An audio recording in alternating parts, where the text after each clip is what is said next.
అంజనేయులు రండి.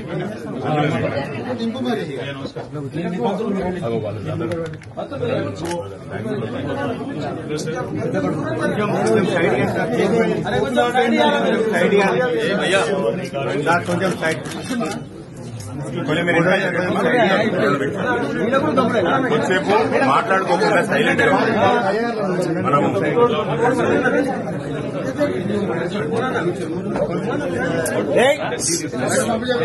గురువే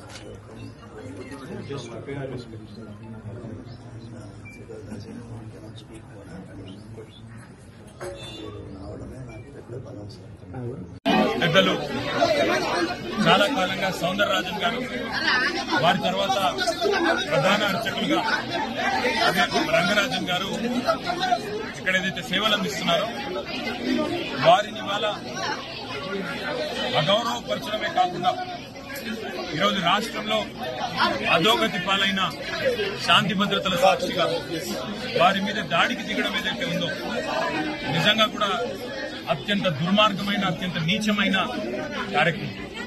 ఇది ఎవరు చేసినా, ఏ పేరిట చేసినా, ఏ ఎజెండాతో చేసినా శాంతి భద్రతల విషయంలో మాత్రం ఉక్కు పాదంతో వ్యవహరించాల్సిన బాధ్యత రాష్ట్ర ప్రభుత్వం మీదనే ఉంటుంది.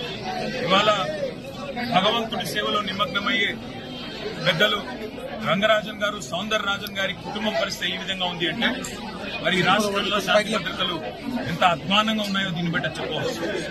ఖచ్చితంగా ఈ దాడికి పాల్పడ్డ వాళ్ళు ఏ ముసుగులో ఉన్నా, ఏ జెండా పట్టుకున్నా వారిని కఠినాతి కఠినంగా చట్టపరంగా శిక్షించాలని చెప్పి రాష్ట్ర ప్రభుత్వాన్ని డిమాండ్ చేస్తూ భవిష్యత్తులో కూడా ఇలాంటి సంఘటనలు పునరావృతం కాకుండా కఠినంగా చర్యలు తీసుకోవాలి, కఠినంగా సమీక్షించి పూర్తి స్థాయి భద్రత కూడా అవసరమైతే వారికి ఏర్పాటు చేయాలి. ఎందుకంటే చిలుకూరు బాలాజీ ఆలయం ఇవాళ లక్షలాది మంది అభిమానులు వారికి ప్రపంచవ్యాప్తంగా ఉన్నారు.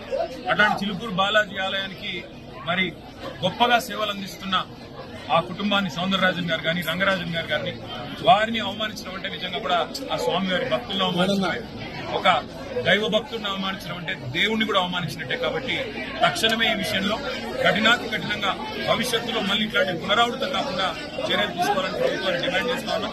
ఆ సౌందరరాజన్ గారికి, రంగరాజన్ గారి కుటుంబానికి మేము పూర్తి స్థాయిలో అండగా ఉంటామని చెప్పి తెలియజేస్తాం. Thank you.